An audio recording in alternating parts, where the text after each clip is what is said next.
P. You've been around for a long time. This is my opinion on the NDP, okay, Mr. Kesler? They think that they're the new social credit party. They somehow think that they're the successors. But it is my opinion, Gordon, that the NDP absolutely would not even exist in this country if it wasn't for the media. It's like they're a media creation.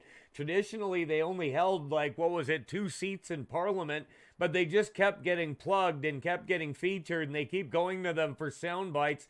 And I honestly, I don't think they would even exist without media coverage.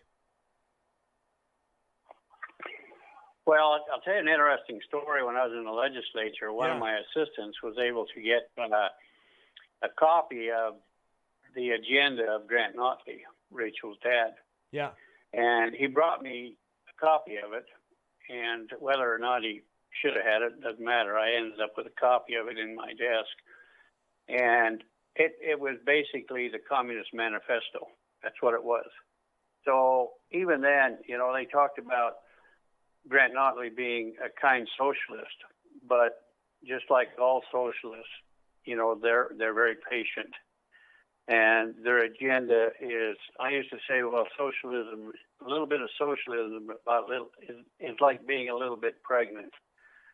It just give it enough time, and it becomes something other than a little bit. And that's the way I viewed it. Grant Notley treated me well there, but his goal was to implement a communist agenda in Alberta, and his daughter's doing the same thing. That's really interesting that you bring